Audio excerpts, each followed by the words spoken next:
Hello everyone, welcome in my YouTube channel English with Hukum Patel. Friend, last video में हमने basics of tense discuss किए थे। और जब भी हम टेंस का टॉपिक पढ़ते हैं तो हमको दो ऐसे वर्ड्स फेस करने होते हैं जिसमें हमें उनको यूज़ को लेकर बहुत सारी कन्फ्यूज़न होती है, फॉर और सिंस। तो आज की इस वीडियो में हम यूज़ ऑफ फॉर और सिंस पढ़ेंगे। ठीक है। फॉर और since are used in tense perfect continuous form to describe the time of action, है ना। जब भी हम परफेक्ट कंटिन्यूस फॉर्म पढ़ते हैं तो किसी भी टाइम कोई भी काम किस टाइम में से हो रहा है उस टाइम को डिनोट करने के लिए, डिस्क्राइब करने के लिए हमको फॉर या सिंस यूज़ करने पड़ते हैं। लेकिन इसके यूज़ को लेकर अक्सर स्टूडेंट कंफ्यूज हो जाते हैं कि फॉर कहाँ पर यूज़ करना होता है और सिंस कहाँ पर यूज़ करना होता है। ठीक है। तो आज की इस वीडियो में इन फॉर सिंस के यूज़ को बहुत ही ईजी वे में और बहुत ही अच्छे से समझाऊँगा। अगर आप इस वीडियो को थोड़ा भी ध्यान से देखते हैं तो आप इस टॉपिक को बहुत ही क्लियरली समझ जाएंगे और इन फ्यूचर इससे रिलेटेड कोई भी कन्फ्यूज़न आपको नहीं होगा। ठीक है। ओके, चलिए फिर स्टार्ट करते हैं। सबसे पहले बात करते हैं फॉर का। ठीक है। For is use to describe the duration of time. ठीक है। फॉर और सिंस दोनों के यूज़ में डिफरेंसेस सिर्फ इतना है कि फॉर का यूज़ हम टाइम के ड्यूरेशन को बताने के लिए करते हैं, है ना, कि अगर कोई काम हो रहा है तो कितने ड्यूरेशन तक वो काम हुआ, है ना। जैसे हमको बोलना हो, सपोज़ मैं बोलूँ मैं 9 बजे से पढ़ाई कर रहा हूँ और एक ने 9 बजे लेकर 11 बजे तक पढ़ा, तो मैं उस बात को दो तरह से बता सकता हूँ। एक तो मैं 11 बजे ये बोलूँगा कि मैं 2 घंटे से पढ़ाई कर रहा हूँ, क्लियर है, या तो मैं ये बोलूँगा कि मैं 9 बजे से पढ़ाई कर रहा हूँ। तो अगर मैं ये बोलता हूँ कि मैं 2 घंटे से पढ़ाई कर रहा हूँ तो वो टाइम ड्यूरेशन को बता रहा हूँ मैं, 2 घंटा। ठीक है, टाइम ड्यूरेशन। तो अगर इस तरह से कोई सेंटेंस आती है कि जिसमें हम टाइम ड्यूरेशन बताते हैं, ठीक है, कि इतने घंटे से, इतने दिनों से, इतने वीक से, तो उस केस में हम फॉर यूज़ करते हैं। क्लियर है। आपको ये बहुत ही क्लियरली समझ में आ जाएगा। ठीक है। मैंने कुछ फॉर का यूज़ करने वाले टाइम ड्यूरेशन लिखा है, ये देखिए आप। सपोज़ 5 मिनट्स अपन बोलते हैं कि 5 मिनट से ऐसा हो रहा है, 5 मिनट से ऐसा कर रहे हैं, 2 आवर्स, 3 आवर्स, 5 आवर्स, ऐसा इसके लिए भी फॉर होगा, है ना। उसके बाद इससे लॉन्ग टाइम ड्यूरेशन हो जाती है डेज़। दिन वाले केस में भी हम फॉर यूज़ करेंगे कि 2 डेज़ से या 5 डेज़ से ऐसा हो रहा है, ऐसा कर रहा हूँ। ठीक है। वीक्स आ जाती है, मंथ्स आ जाती है, मंथ्स, ठीक है, इतने महीनों से ऐसा हो रहा है, ऐसा किया जा रहा है, तो भी फॉर यूज़ होगा। ईयर्स में फॉर यूज़ होगा, फिर उससे बड़ी टाइम ड्यूरेशन हो जाती है आपके डिकेड्स, फिर हो जाती है आपकी सेंचुरी सबसे बड़ी। ठीक है। तो अब देखिए फॉर का यूज़ किस में मोस्टली इतने में ही फॉर का यूज़ होता है। ठीक है।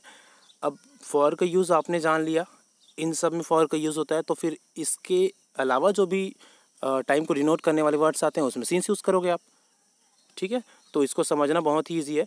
फॉर का यूज़ वाले जो टाइम ड्यूरेशन है उसको आप जान लीजिए, फिर सिंस वाले ऑलरेडी आपको समझ में आ जाएगा, है कि नहीं। ठीक है। तो अब देखिए 5 minutes, 2 hours, 7 hours, 8 hours, weeks, months, years, decades, centuries, इसमें आपको फॉर यूज़ करने। ठीक है। चलिए अब सिंस का बता देता हूँ मैं कुछ एग्जांपल्स आपको। Since is use to describe the specific point of time, है ना। सिंस का यूज़ हम किसी स्पेसिफिक पॉइंट को बताने के लिए यूज़ करते हैं, किसी टाइम, कोई भी टाइम के पॉइंट को, है ना। जैसे यहाँ पर कुछ एग्जांपल है, इसका देख लीजिए। अगर मैं बोलता हूँ, जैसे कि मैंने बताया, मैं 9 बजे से ऐसा कर रहा हूँ या मैं 9 बजे से पढ़ रहा हूँ, I am reading since 9 o'clock और 10 o'clock बोलूँगा मैं। ठीक है। अगर जो डेज़ नेम होते हैं, डेज़ नेम, कि मैं संडे से ऐसा कर रहा हूँ, मंडे से ऐसा कर रहा हूँ, ठीक है, तो जितने भी डेज़ नेम है उसमें भी सीन्स आएगा, जितने भी मंथ नेम है उसमें भी सीन्स आएगा। जनवरी से ऐसा हो रहा है, फरवरी से ऐसा हो रहा है, तो उसमें भी सीन्स लगेगी। ठीक है। Morning, evening, last day, last night, yesterday, ऐसे जो भी चीज़ें होती है उसमें सीन्स यूज़ होता है। देखो यस्टरडे, लास्ट मंथ। ठीक है। ईयर वाले केस में जैसे 2019 से हम ऐसा कर रहे हैं या 2010 से 11, 12 जो भी, तो मंथ वाले केस में भी सीन्स यूज़ होता है। ठीक है। जैसे ओ क्लॉक में हुआ था वैसे ही AM PM वाली बात होगी तब भी सीन्स यूज़ होगा, क्योंकि ये time of point of time को ही बता रहा है, ड्यूरेशन को नहीं बता रहा है ना। अब उसके बाद एनी इवेंट नेम, है ना, कोई भी इवेंट नेम की अगर अपन बात करते हैं, ठीक है, कोई भी इवेंट नेम की जब भी हम बात करते हैं तो उसमें भी आपको यूज़ करने होंगे सिंस। कोई भी इवेंट, मतलब सपोज़ मुझे बोलना हो कि लास्ट दिवाली से हम इस चीज़ को कर रहे हैं, तो अपन उस केस में सिंस लास्ट दिवाली बोलेंगे। ठीक है। तो बात वही है, आपको करना कुछ नहीं है, आप बस ये फॉर का यूज़ याद रखिए, ठीक है, किन किन चीज़ों के साथ फॉर का यूज़ होता है, उसके बाद जो बाकी चीज़ें हैं उसके साथ सिंस का यूज़ होगा। क्लियर है? ठीक है, चलिए कुछ एग्जांपल देखते हैं, प्रैक्टिस एक्सरसाइज, उसमें आप गेस करिएगा कि क्या आएगा। ठीक है, okay, so first one is I have been calling you blank half an hour. तो इसमें क्या आएगा? फॉर या सिंस। हाफ एन आवर मतलब आधा घंटे से, तो टाइम ड्यूरेशन को बता रहा है। ठीक है, तो फॉर आ जाएगा। He has been learning English blank 4 months. कितने मंथ से इंग्लिश सीख रहा है? 4 मंथ्स, ये भी टाइम ड्यूरेशन को बता रहा है, फॉर आ जाएगा। The children had been playing blank noon. Noon मतलब दोपहर से। ठीक है, अब दोपहर से खेल रहा है तो वो कोई टाइम ड्यूरेशन को नहीं बता रहा है, बल्कि पॉइंट ऑफ टाइम को बता रहा है, तो उसमें क्या आ जाएगा? सीन्स आ जाएगा। We will have been giving exam blank 8 o'clock। अब 8 o'clock से हम एग्ज़ाम दिला रहे होंगे, तो एग्ज़ाम दिला रहे होंगे 8 o'clock, मैंने बताया था ओ क्लॉक वाले में क्या आएगा? सीन्स आएगा। ठीक है, सीन्स। उसके बाद आ जाते हैं फिफ्थ में, Tanmay has been playing PUBG blank morning. अब मॉर्निंग इवनिंग है, अब सबको पता होनी चाहिए, सिंस। ठीक है, they will have been travelling since evening. ठीक है, they will have been travelling since evening, लोग शाम से ट्रेवल कर रहे होंगे। Raman has been completing his task his project जनवरी फरवरी में, क्या आएगा?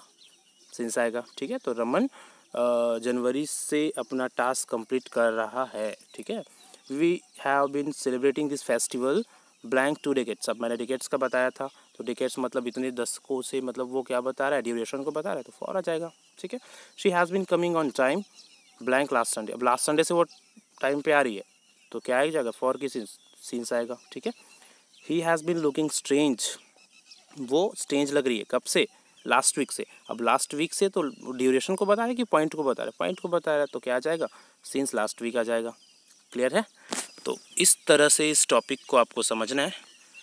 ठीक है, मैं ना ज़्यादा, सबसे ज़्यादा आपको ध्यान देने वाली बात यह है कि फॉर का यूज़ किसके किसके साथ यूज़ होता है। ठीक है, तो जो भी टाइम ड्यूरेशन वाली बात होगी उसमें फॉर यूज़ करना है, बाकी सिंस का, बाकी जो बच गया उसमें सिंस, चीज़ें आसानी से समझ में आ जाएगी। ठीक है, तो ये तो हुए use of for and since. I hope आपको ये वीडियो अच्छा लगा होगा और चीज़ें आपको समझ में आई होगी। ठीक है, अगर वीडियो अच्छा लगा तो प्लीज़ एक लाइक और शेयर करिए, और जो अभी तक चैनल सब्सक्राइब नहीं किए हैं प्लीज़ चैनल सब्सक्राइब कर लीजिए।